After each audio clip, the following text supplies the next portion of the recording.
Les invito, mis amados hermanos, a la palabra de Dios. En el libro 1 de Corintios, capítulo 9, versos 7 al 14.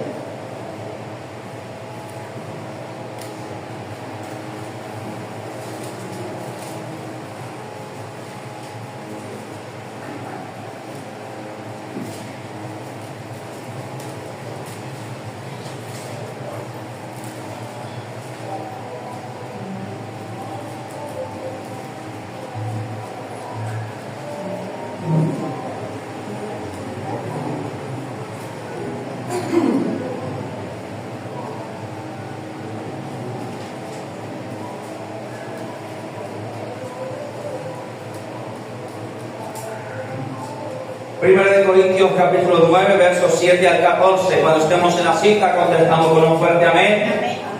¿Cuántos dicen amén? Muy bien, amados hermanos.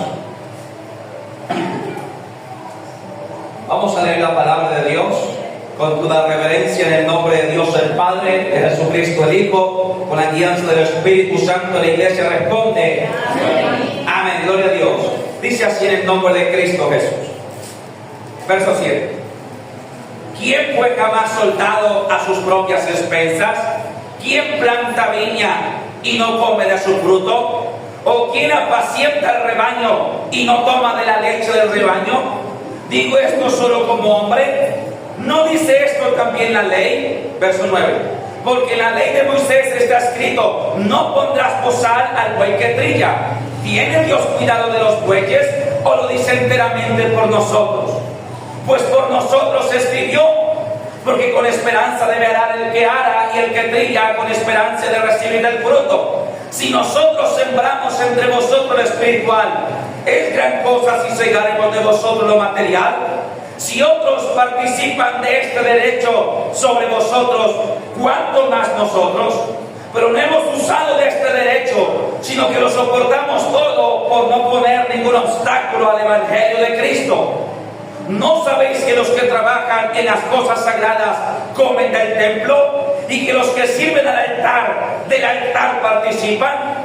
Así también ordenó el Señor a los que anuncian el Evangelio, que vivan del Evangelio. Amén y amén. Les invito a sentarse, amados hermanos. Recuerden, amada iglesia, que estamos los domingos en una secuencia de 8 predicaciones que he titulado, la palabra de Dios y el dinero. Y en esta secuencia hemos hablado y estaremos hablando acerca del manejo de las finanzas, tanto en el ámbito personal, laboral, empresarial, como en el ámbito ministerial y eclesial, es decir, a nivel de iglesia. Así que hoy corresponde el tema, el quinto tema de esta secuencia, que titula el sistema económico de la iglesia en el Nuevo Testamento. Así titula el tema de hoy: el sistema económico de la iglesia en el Nuevo Testamento. Para los hermanos que traen libreta, recuerden, hermanos, que yo recomiendo usted poder traer su libreta o su agenda de apunte los días domingos, para que usted apunte la cita bíblica y lo que aquí se predica, y pueda usted luego estudiar en su casa y corroborar con su Biblia que lo que aquí estamos predicando sí se ajusta a la palabra de Dios. Amén. ¿Cuántos dicen amén? Amén. Bueno, amada iglesia, ¿cuántos están listos? Amén. Aleluya. Bueno, el apóstol Pablo, gloria a Dios, el sistema económico de la iglesia en el Nuevo Testamento. El apóstol Pablo inicia esta carta, o inicia el texto base que acabamos de leer, haciendo una defensa de lo que sería la manera de sustento de los siervos y los ministros que se dedican a la palabra de Dios, a predicar el Evangelio. Y cuando Pablo hace esta defensa, nos permite entender entonces que es necesario que exista un sistema de aporte aportes económicos a la iglesia para el mantenimiento de ella, para el mantenimiento de los obreros y para la expansión de la palabra de Dios. Esto tiene perfecta coherencia con la prédica pasada, amén. Porque recuerde que esto es una secuencia y cada prédica se va de alguna manera enlazando con la prédica siguiente. Amada iglesia, el apóstol Pablo dice claramente lo siguiente. El apóstol Pablo dice: ¿quién cuida ovejas y no toma de la leche de ellas? ¿Quién es soldado a sus propias expensas? O sea, ¿quién labra la tierra y no participa del cultivo? ¿No sabéis vosotros acaso que los que trabajan en las cosas sagradas, de las cosas que comen del templo, y que los que participan del altar también comen? Dice el apóstol Pablo: esto también ordenó el Señor a los que anuncian el Evangelio, que vivan del Evangelio. Ahora Pablo está haciendo una comparación entre el sistema de aportes de la iglesia primitiva, que era un sistema de aportes que se basaba en diversos aportes, diezmos, ofrendas, primicias, un sistema que era propio del Antiguo Testamento. Pero Pablo dice que de aquellos aportes que los judíos hacían en el Antiguo Testamento, los sacerdotes y los levitas participaban de ellos. ¿Por qué? Porque se dedicaban a las cosas sagradas. Entonces Pablo está haciendo un paralelismo entre la iglesia judía, por así decirlo, entre el pueblo judío y el pueblo cristiano. Y dice Pablo, el paralelismo que Pablo hace es el siguiente: así como los levitas y sacerdotes tienen un sistema de aportes del cual ellos reciben su mantenimiento, así también es justo que la iglesia cristiana en el Nuevo Testamento tenga un sistema de aportes del cual los siervos y los pastores reciban su mantenimiento. Amén. Ahora, quiero que empecemos a dilucidar en qué se basa el sistema de aportes económicos en el Nuevo Testamento. Porque quiero decirte, amada iglesia, amados hermanos, que no todo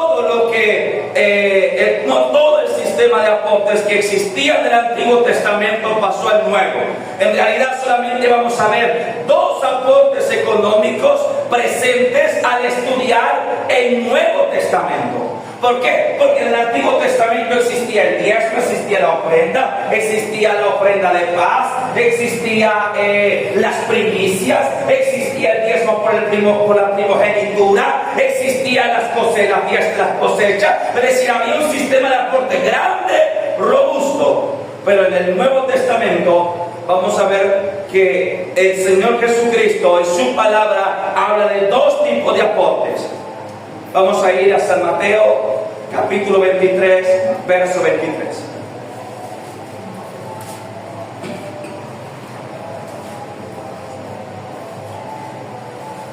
Evangelio según San Mateo. Evangelio según San Mateo.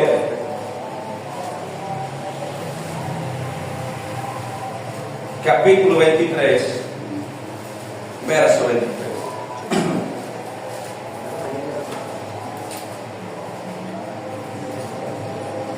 ¿Estamos allí? Mira lo que dice Cristo. San Mateo 23, 23. Aquí Cristo está reprendiendo a los escribas y los fariseos. Pero mira cómo llama la atención esta palabra que el Señor habla. Dice así en el nombre de Jesús: ¡ay de vosotros, escribas y fariseos hipócritas, porque diezmáis la menta y el enebro y el comino, y dejáis lo más importante de la ley, la justicia, la misericordia y la fe! Esto era necesario hacer sin dejar de hacer aquello. Aquí Cristo está reprendiendo la hipocresía de los escribas y de los fariseos. Ya usted sabe por qué? Porque ellos por fuera tenían apariencia de piedad, pero de puertas para adentro era gente injusta, era gente que mentía, que pecaba, que robaba, que se aprovechaba del prójimo, que se creía superior a los demás. Entonces Cristo los está reprendiendo. Pero mire la reprensión que les hace aquí. ¡Ay de vosotros, escribas y fariseos hipócritas, porque diezmáis! Está hablando del diezmo. Y dice, diezmáis la menta, el eneldo y el comino. 3 tipos de cultivos que eran comunes para su época.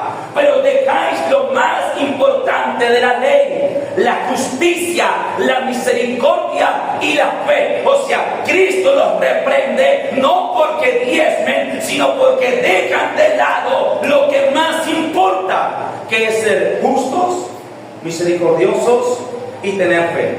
Amén. Luego, cuando Cristo concluye el texto, es donde nos deja también una gran enseñanza y dice, esto era necesario hacer, o sea, ser justos, misericordiosos y tener fe, sin dejar de hacer aquello.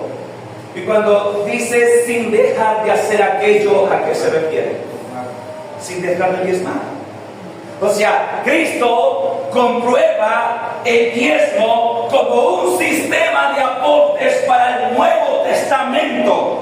No es como algunas iglesias o algunos predicadores dicen que el diezmo en el Nuevo Testamento no existe. No, todo lo contrario. Cuando nosotros estudiamos las palabras de Jesús, dice que es necesario ser justos, misericordiosos, sin tener fe, sin dejar de hacer aquello, es decir, sin dejar de diezmar.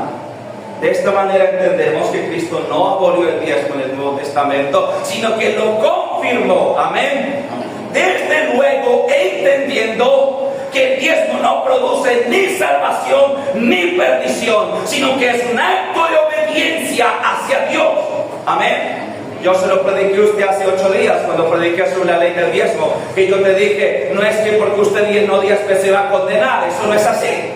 Porque el diezmo no produce ni salvación ni condenación, sino que es un acto de obediencia hacia Dios que trae bendición a nuestras vidas. Vamos a seguir con el segundo sistema de aporte, o el segundo modelo de aporte que establece el Señor en el Nuevo Testamento. Y lo vamos a ver en Lucas capítulo 21, verso 1 al 4.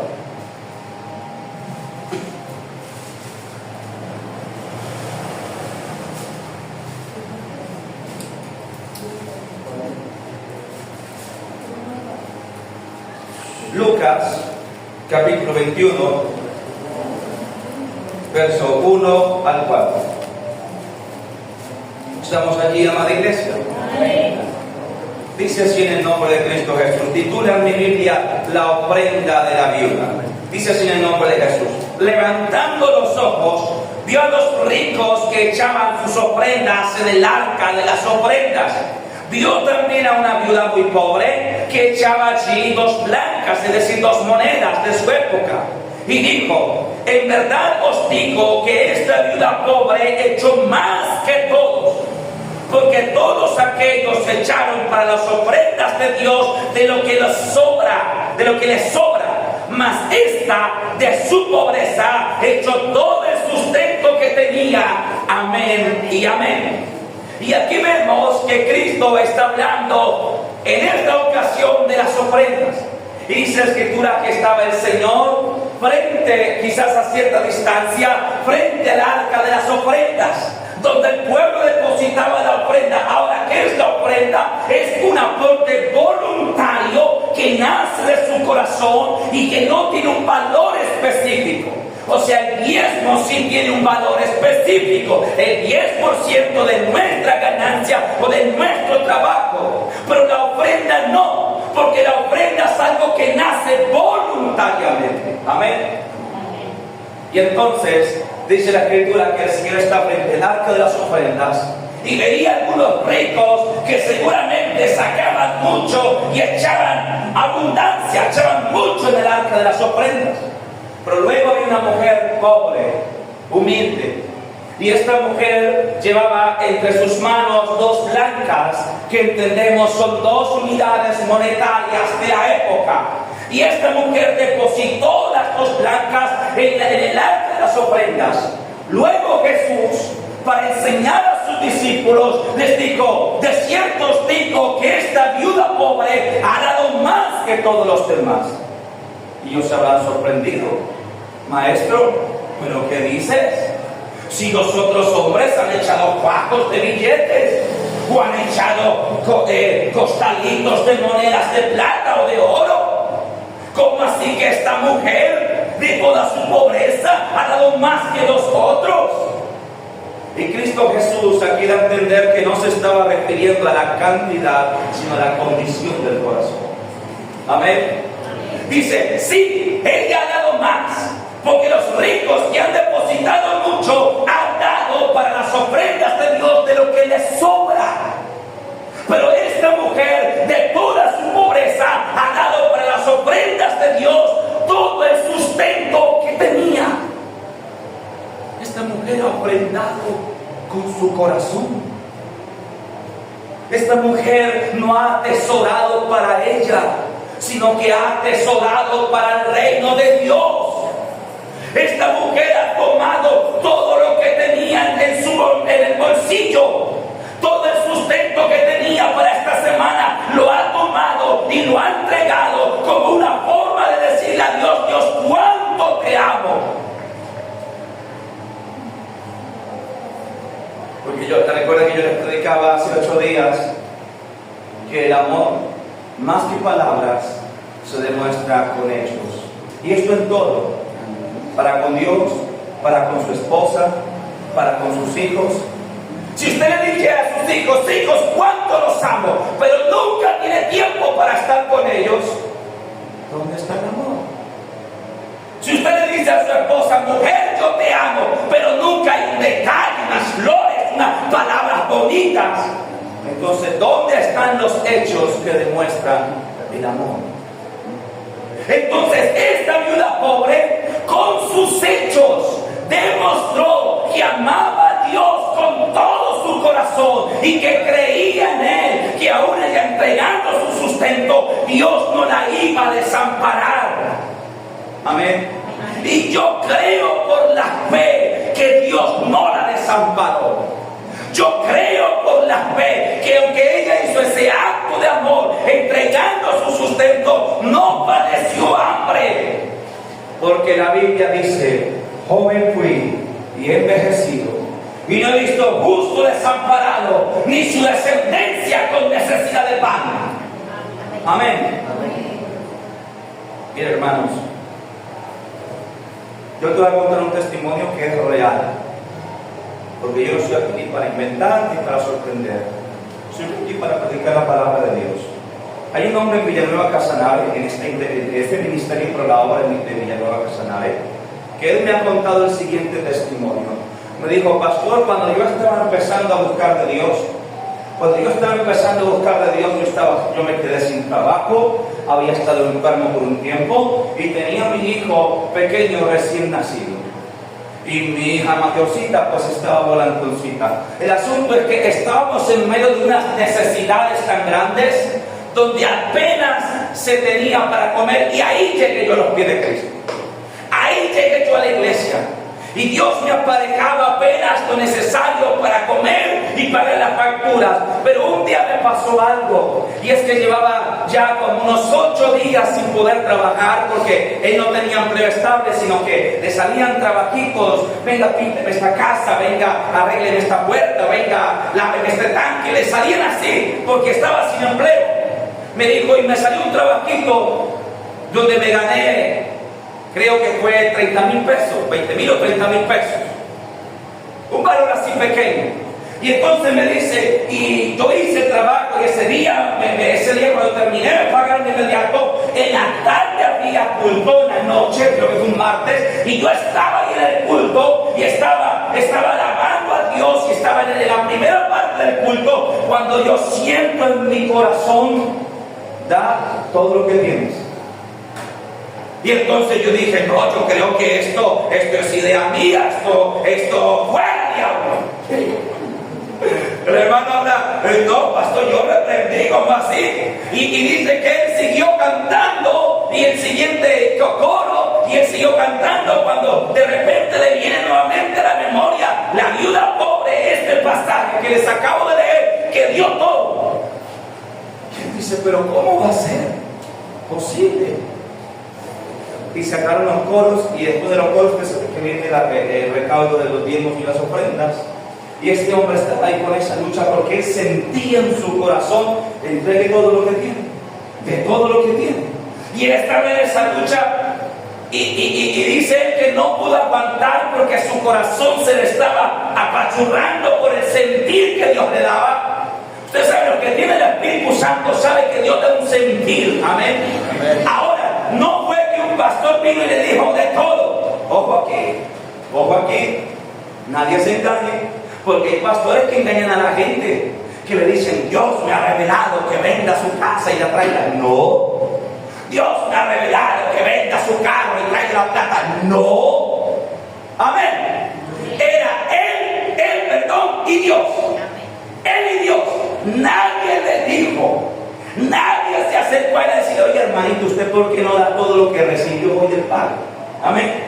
Y entonces dice, que le dijo, mi amor, Dios me ha inquietado, la esposa estaba al lado con sus dos hijos, dijo, mi amor, Dios me ha inquietado hoy a hacer algo y lo voy a hacer. Cuando él saca la billetera, saca los 20,000 o 30,000 que había recibido, eso es hace varios años atrás, había recibido de ese trabajito, y cogió un sobre y los echó y fue y los depositó, y dice él que la esposa se quedó así,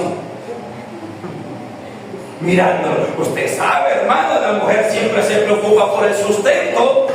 Toda mujer en su naturaleza está el afanarse por el sustento. O sea, siempre la mujer se va a preocupar más por una cierta comodidad, por un cierto estilo de vida, por un cierto nivel de vida que el varón. Y eso lo vamos a ver en otra prédica. Amén.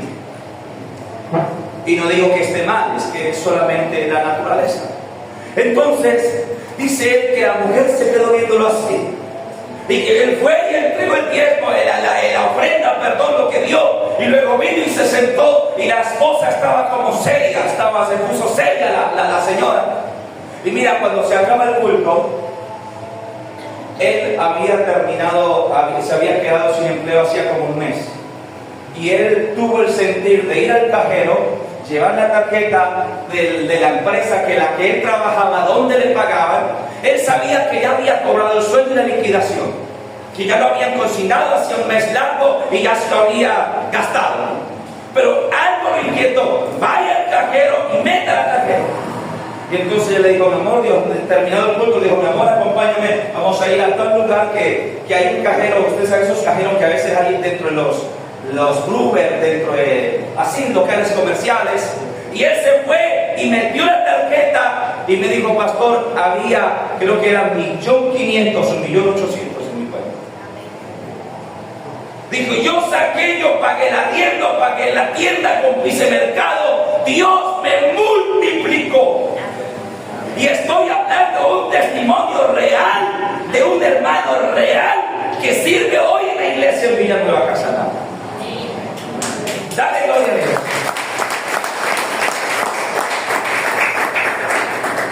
Dios te hizo un milagro financiero. Por eso yo sé que los milagros financieros sí existen. Solo que tú no puedes pactarlos. No es cierto lo que dice la iglesia de la prosperidad. Traiga un pacto con Dios tanto que Dios le va a dar tanto. No, eso no es así. Dios los hace cuando Él quiere, como Él quiera y a quien Él quiera. Tú no puedes comprar los milagros de Dios. Amén. Y eso le ha pasado a nuestro hermano Rodrigo en Villanueva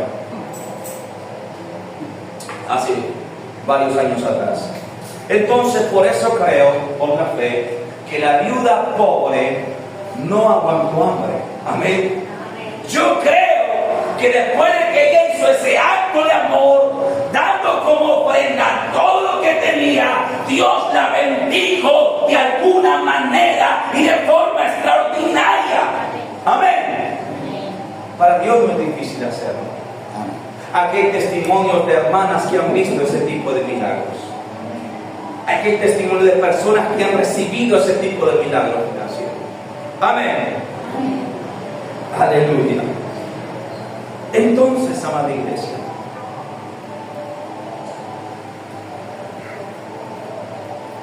de esta manera concluimos la primera parte de la prédica, enseñando que los dos tipos de aportes vigentes para el Nuevo Testamento y aprobados por el Señor son diezmos, que es el 10% de nuestra ganancia, de nuestro trabajo, y ofrenda, que es un valor voluntario según nazca de nuestro corazón.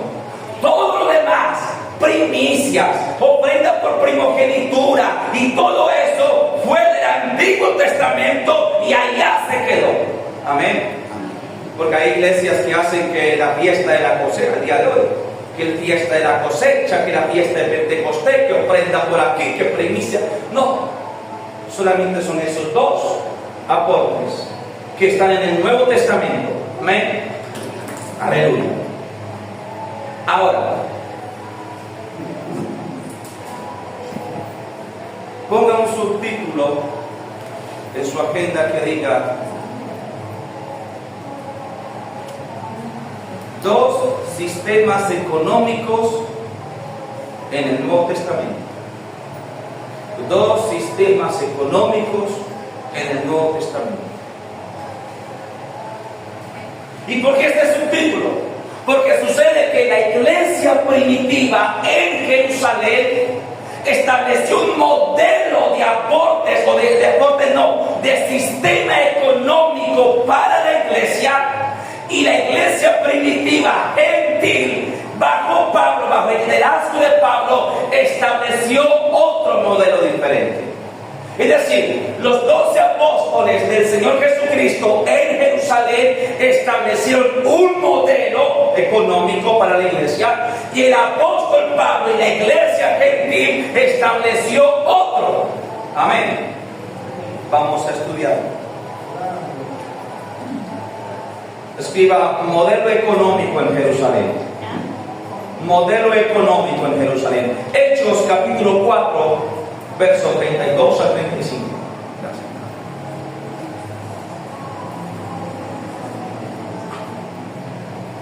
Gracias. Hechos capítulo 4, versos 32 al 35. ¿Estamos allí en la iglesia? Hechos capítulo 4, versos 32 al 35. ¿Cuántos dicen amén? Amén. Tiene un título allí. ¿Cómo titula su Biblia? Todas las cosas en común. Es decir, el sistema económico de Jerusalén fue un sistema económico comunista, para que lo vayamos aprendiendo. O sea, el comunismo o el sistema comunista no fue inventado ni por Kant, ni por Hegel, ni por Lenin, ni por Stalin. La primera vez que se registra en la historia que se intentó hacer, lo hizo la iglesia en Jerusalén. Todas las cosas en común. Hechos 4, versos 32 al 35. ¿Estamos allí? Mira lo que dice acá, en el nombre de Jesús. Y la multitud de los que habían creído era de un corazón y un alma, y ninguno decía ser suyo propio nada de lo que poseía, sino que tenían todas las cosas en común. Y con gran poder los apóstoles daban testimonio de la resurrección del Señor Jesús, y abundante gracia era sobre todos ellos.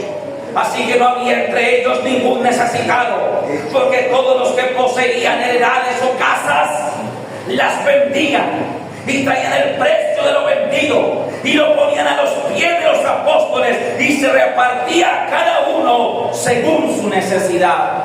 Amén y amén. Mira lo que acontece en Jerusalén. El Señor Jesucristo acaba de resucitar y acaba de ser levantado. Pero antes de ser levantado, Él da la promesa de que un día volverá. Amén. ¿Cuántos saben que Cristo un día volverá? Amén. Aleluya. iglesia en Jerusalén y los apóstoles pensaban que el Señor regresaría de inmediato. Ellos creían que el Señor volvería o el otro mes, o el otro año, o en 2 años. O sea, ellos creían que el Señor regresaría pronto, de inmediato.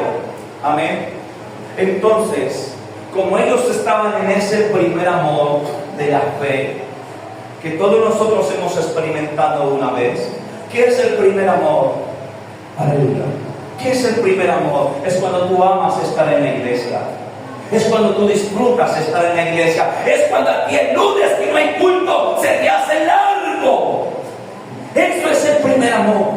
Y todos ellos estaban en el primer amor.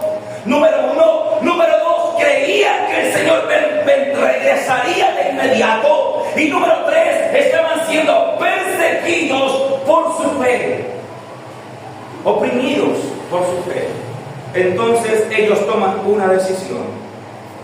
Ahora, ¿quién es? Toda la iglesia. De nuevo, no fue que un apóstol les impulsó, no fue que algún pastor les impuso, les dijo, no. Toda la iglesia toma una decisión. ¿Y cuál fue la decisión? Todos nosotros pensamos que el Señor viene pronto y estamos siendo perseguidos y nos amamos entre todos. Entonces, vamos a vender todo lo que tenemos. Vamos a vender nuestras casas, nuestras fincas, nuestros caballos, nuestras ovejas. Vamos a vender nuestras viñas. Vamos a vender toda posesión, toda heredad y todo bien material. Lo vamos a vender y lo vamos a traer a los pies de los apóstoles. Y vamos a hacer un fondo común. Y de esa manera se hizo un fondo común enorme. Se hizo un fondo común ¿qué? Enorme. Grandísimo, porque en aquel tiempo era muy habitual que toda persona tuviese una herencia de sus padres. Así que el que menos tenía tendría una casa o un pedazo de tierra, y los que más tenían fincas, haciendas, ganadería, cultivos. Y todo eso fue vendido a la gente que impía, que no conocía de Dios. Recogieron todo ese dinero y lo trajeron a los pies de los apóstoles. Los apóstoles, dice la Escritura, que hacían una especie, podemos entender, una especie de censo. Y a cada cual daban según su necesidad. Bueno, ¿tú cuántos hijos tienes? Tengo 4, tú vas a recibir más. ¿Tú cuántos tienes? Tengo 1, tú vas a recibir un poco menos. Y a todos repartían según la necesidad de cada cual. Y dice la Escritura que no había ningún necesitado. Lo leímos, ¿verdad? Amén. Dice la Biblia, no había ningún necesitado. ¿Por qué? Porque se repartía mensualmente según la necesidad de cada uno. Y esto funcionó muy bien al principio. Porque el modelo comunista siempre funciona bien al principio, pero tiene un gran defecto y un gran error. Y es que el modelo comunista nunca se puede sostener en el tiempo. ¿Por qué? Porque el modelo comunista acaba con el sistema productivo de los países o de los pueblos o de las naciones. Es lo mismo que pasó aquí en Venezuela. ¿Por qué los venezolanos al principio amaron tanto a Chávez? Oye, Chávez llegó a tener una popularidad del 70% en Venezuela. ¿Sabe usted por qué? Porque cuando él estrena el modelo comunista, él expropia las empresas americanas, él expropia las fincas, él expropia todas las empresas. El sistema productivo del país hace un gran botín y luego empieza a generar beneficios económicos para el pueblo. En ese tiempo, amada iglesia, la gasolina en Venezuela era más caro comprar un litro de Coca-Cola aquí en Colombia que llenar un tanque de un carro de gasolina en Venezuela. Ustedes llegaron a ver los videos. En la época de Chávez era más caro comprarse una Coca-Cola litro aquí en Colombia que llenar un tanque de un carro de gasolina en Venezuela. ¿Por qué? Porque todo tenía subsidio.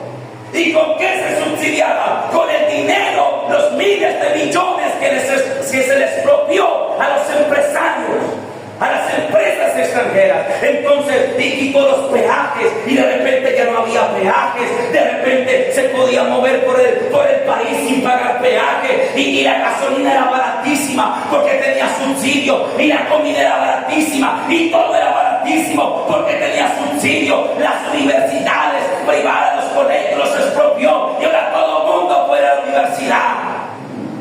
Pero ¿sabe qué pasó? Que donde solamente se saca pero no se echa, un día se acaba. Amén. Llegó el tiempo que se acabó la bonanza, que todo Venezuela empezó a pasar hambre, y ya nosotros conocemos el resto de la historia, ¿verdad? Lo mismo pasó en la iglesia primitiva, con la diferencia de que los políticos de hoy saben lo que hacen de una manera calculada.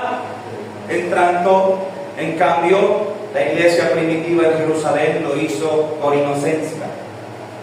No sabían que iba a fracasar. Amén. ¿Y cómo sabemos que ese modelo fracasó? Pues vamos a leer 1 Corintios, capítulo 16, verso 1 al 4.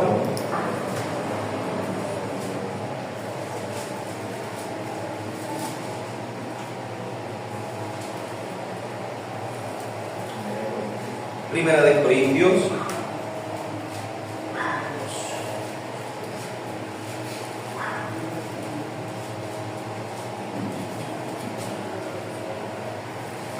Corintios, capítulo 16, verso 1 al 4.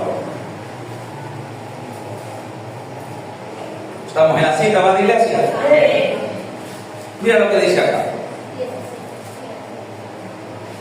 1 Corintios 16, verso 1 al 4, titula La ofrenda para los santos. ¿La ofrenda para quién? Es decir, para los hermanos. Verso 1 al 4. Aquí escribe Pablo a los Corintios: en cuanto a la ofrenda para los santos, haced vosotros también de la manera que ordené en las iglesias de Galacia. Cada primer día de la semana, es decir, cada domingo, cada uno de vosotros ponga aparte algo según haya prosperado, guardándolo para que cuando yo llegue no se recojan entonces ofrendas. Y cuando haya llegado a quienes hubieren designado por carta, a estos enviaré para que lleven vuestro donativo. ¿A dónde? ¿A dónde había que llevar el donativo, hermano? A Jerusalén. A Jerusalén. Y si fuera propio que yo también vaya, irán conmigo. Amén. Ahora pregúntese usted. Luego no decía Hechos 4 que nadie tenía necesidad. Luego no leímos en Hechos 4, 32 al 35 que había lo suficiente para todos. ¿Cómo es entonces que Pablo escribe a la iglesia de Corintios diciendo: recojan las ofrendas donativas para que cuando yo vaya juntemos todo y lo llevemos a Jerusalén? La razón es sencilla, porque Pablo se convierte al evangelio años después. Cuando Pablo escribe 1 Corintios 16, han pasado años de haberse escrito o de haberse vivido Hechos 4:32. Para cuando Pablo llega al evangelio y para cuando Pablo escribe 1 Corintios 16, ya el fondo común de Jerusalén se ha acabado. El sistema comunista ya ha fracasado. Y los hermanos están pasando grandes necesidades.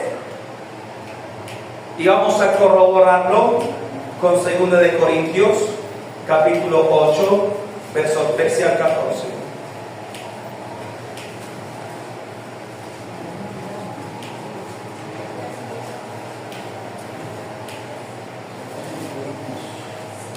Segunda de Corintios, capítulo 8, versos 13 al 14.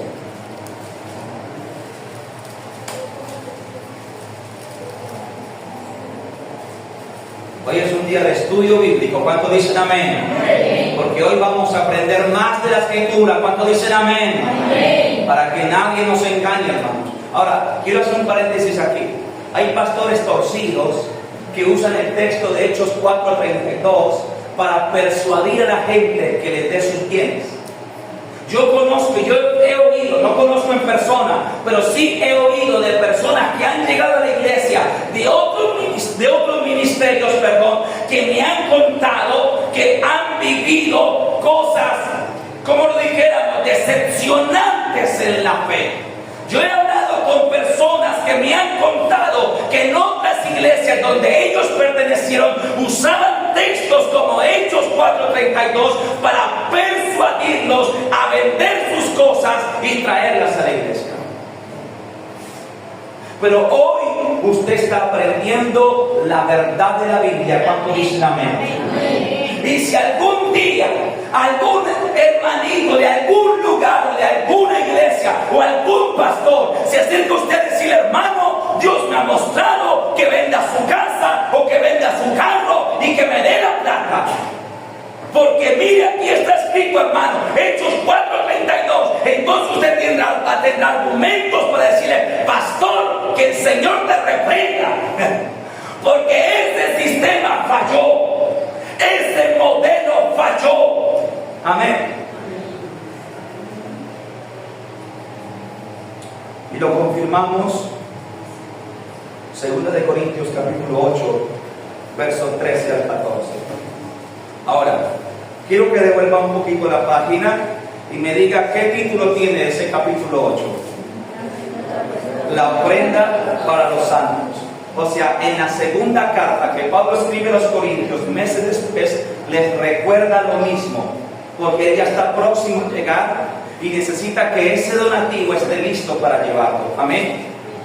Ahora, el verso 13 y 14 dice así en el nombre de Jesús: porque no digo esto para que haya para otros holgura y para vosotros estrechez, sino para que en este tiempo, con igualdad, la abundancia vuestra supla la que, la escasez de ellos, para que también la abundancia de ellos, aquí ya está hablando en lo espiritual, supla la necesidad vuestra, para que haya igualdad. Amén y amén. O sea, Pablo les está diciendo: así como la palabra vino de los judíos y por ellos ustedes recibieron la palabra, así también es bueno que la abundancia vuestra supla la escasez de ellos. Ahora, según las palabras del mismo apóstol Pablo, la iglesia en Jerusalén estaba sufriendo ¿qué? Escasez. La iglesia en Jerusalén estaba sufriendo escasez. Porque de nuevo, el modelo comunista da resultado al principio, pero no se sostiene en el tiempo. Todos los países que han ensayado el modelo comunista socialista, todos fracasaron. La URSS, la Unión Soviética, fracasó. Venezuela fracasó. Cuba fracasó. Nicaragua fracasó. Todos los países que usan el modelo socialista comunista de quitémosle a los empresarios y demos para todo, fracasan. Porque no se sostiene en el tiempo. Amén. No se sostiene en el tiempo. Mira, si aquí Petro ganara otra vez, que Dios quiera que no, pero si aquí la izquierda socialista comunista ganara otra vez en este año las presidenciales y se hiciera esta reforma constitucional que ellos quieren, darían poderes extraordinarios al candidato de Petro para que expropiara todas las empresas. ¿Y sabe qué pasaría? Que al principio muy bien. ¿Por qué? Porque han expropiado todas las empresas y han quitado todo el dinero a los ricos y lo van a pasar a repartir en bonitos para la gente. Pero a partir del segundo año se quiebra el sistema de la nación, como ha pasado en todos los países. Es que esto no me lo estoy inventando yo, es que existe evidencia histórica. Amén. Entonces, lo mismo pasó en la iglesia primitiva. Al principio todo funcionó porque había mucho para todos, pero donde solamente se saca, pero no se echa, ¿qué pasa? Se acaba. Y lo mismo pasó en Jerusalén. ¿Y sabe qué pasó? Que cuando se acabó ya no hubo manera de producir, porque las vacas que producían leche y se vendía ya se habían vendido. Las tierras fértiles se habían vendido ya. Los cultivos que los hermanos cosechaban ya eran de otros. O sea, todo el sistema productivo del pueblo se había vendido. No había con qué producir. Amén. ¿Estamos entendiendo, iglesia? Amén. Y entonces aquí es donde el apóstol Pablo toma nota. Ahora recuerde que Pablo es el que está gestionando una gran colecta entre las iglesias gentiles para llevarlo a Jerusalén y ayudar a los hermanos. Amén. Pero Pablo toma nota. Pablo se da cuenta que el modelo comunista fracasa. Pablo se da cuenta que donde solamente se saca pero no se echa, se fracasa. Entonces Pablo pone las bases del capitalismo moderno y pone las bases de la meritocracia, del trabajo duro que hoy nosotros vivimos. Vamos a ir a 2 de Tesalonicenses, capítulo 3, verso 10 al 12. 2 de Tesalonicenses, capítulo 3,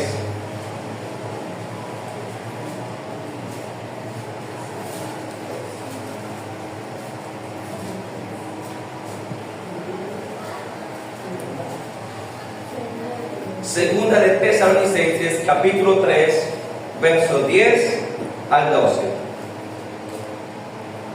Mira, en este texto Pablo sienta las bases de la meritocracia y el capitalismo moderno que hoy vivimos en la mayoría de países en Occidente.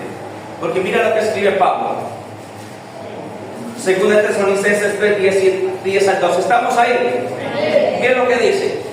Porque también cuando estábamos con vosotros os ordenábamos esto: si alguno no quiere trabajar, tampoco coma, porque oímos que algunos de entre vosotros andan desordenadamente, no trabajando en nada, sino entremetiéndose en lo ajeno. A los tales mandamos y exhortamos por nuestro Señor Jesucristo que trabajando sosegadamente coman su propio pan. Amén. Pablo vio lo que pasó en Jerusalén. Pablo vio que el modelo de Jerusalén fracasó y que aunque al principio hubo abundancia, en el tiempo fracasó y hubo escasez. Entonces Pablo tomó nota y dio una orden nueva a las iglesias que él administraba, que eran las iglesias gentiles. Y Pablo, la orden que da es esta: os ordenamos, hermanos, porque también cuando estábamos con vosotros os ordenábamos esto, que si alguno no quiere trabajar, que tampoco coma. Porque hay algunos de entre vosotros que andan desordenadamente, no trabajando en nada. Y eso es lo que pasa con los modelos comunistas. La gente se enseña a no esforzarse, a no trabajar. ¿Por qué? Porque si todo me llega a la casa, si el mercado me llega a la casa, si los recibos son gratis, si la educación es gratis, si todo es gratis, pues no hay un incentivo para la meritocracia. Amén. O sea, si un profesional gana igual, porque eso es lo que promueve el socialismo, que todos sean iguales. Si un profesional gana igual que otro que no lo es, si alguien que se esforzó, que se quemó las pestañas para ir al colegio y universidad, a hacer posgrado, gana lo mismo que alguien que no lo hizo, ¿para qué me esfuerzo? ¿Cierto? ¿Para qué me esfuerzo? Si alguien que se esfuerza y trabaja 12 horas al día gana lo mismo que otro que trabaja 4, ¿para qué me esfuerzo? Entonces, ahí es donde Pablo dice, hay algunos entre ustedes que no quieren trabajar. Entonces, Pablo dice esto, el que no quiera trabajar, pues que tampoco coma. Amén. Os he ordenado que trabajando sosegadamente, o sea, tampoco es que se mate trabajando, pero trabajando sosegadamente, coman su propio pan. Pablo establece ahora el sistema económico de la iglesia, que lo vamos a llamar de alguna manera, podría decirnos sistema económico de meritocracia o sistema económico capitalista. Pablo dice, trabajen para que tengan, y trabajen duro para que tengan que comer ustedes y que dar a los demás. Amén. Hubo una prédica que yo hice al inicio de esta secuencia, la primera prédica de esta secuencia se tituló El deber de trabajar, y allí vimos como Pablo en Filipenses, creo que es, o en Tesalonicenses, exhorta a dice a los hermanos que se ocupen en sus negocios, atendiendo sus negocios. Es decir, podemos entender de alguna manera que Pablo promueve el emprendimiento. Amén. Que es mejor ser emprendedor que ser empleado. Ahora, ser empleado no es un pecado y no está mal, pero si usted puede emprender es mejor. Amén. Entonces, vemos los dos modelos económicos. Y Pablo establece un modelo económico de trabajo duro. Amén. Para usted ganarse lo suyo y poder aportar a la iglesia y poder dar al que necesita. Amén, iglesia. Ahora, terminamos de la siguiente manera. 2 Corintios, capítulo 9, versos 6 al 7.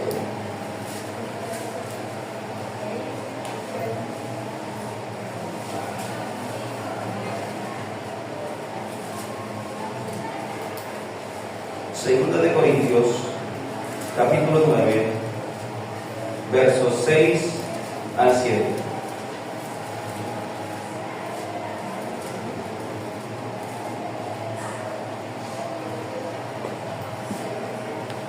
Dice así la palabra de Dios en el nombre de Cristo Jesús. Segunda de Corintios, capítulo 9, versos 6 al 7. Dice así en el nombre de Cristo Jesús. Pero esto digo, el que siembra escasamente, también segará escasamente. Y el que siembra generosamente, generosamente también segará. Cada uno de como propuso en su corazón, no con tristeza ni por necesidad, porque Dios ama al dador alegre. Pablo termina estableciendo un sistema de aportes económicos. Pablo termina, en la prédica hoy la podemos resumir de la siguiente manera. Número 1, Pablo empieza reconociendo que hay una necesidad de hacer aportes económicos a la iglesia. Número 2, Pablo lo justifica diciendo que hay necesidad de suplir la iglesia y de suplir a los que trabajan de tiempo completo en la iglesia. Amén. Número 3, hacemos una comparativa entre el sistema económico comunista de Jerusalén y el sistema económico de trabajo y meritocracia de los gentiles. Y número 4, concluimos que el sistema comunista, aunque funcionó al principio, en el tiempo se cayó y se deterioró. En cambio, el sistema de la meritocracia y del esfuerzo siempre producirá frutos. Amén. Amén. Siempre producirá frutos. Entonces, concluyo la predicación diciendo lo siguiente. Concluimos que no hay un sistema de aportes definido en el Nuevo Testamento, pero que las palabras de Jesús son la mayor claridad respecto al tema, avalando la continuidad de los diezmos y a la vez motivándonos a ofrendar generosamente como la viuda pobre. Esto hablando en cuanto a los aportes. Entonces concluimos que el Señor Jesucristo no abolió los diezmos, sino que los continuó, pero Él motiva a que se dé con abundancia de corazón. Él motiva, y Pablo lo concluye, que cada uno dé como propuso en su corazón, y que Dios bendecirá cuando nosotros damos conforme a nuestro corazón. Amén. Hasta aquí la prédica de esta mañana, amigos. Dale palmas.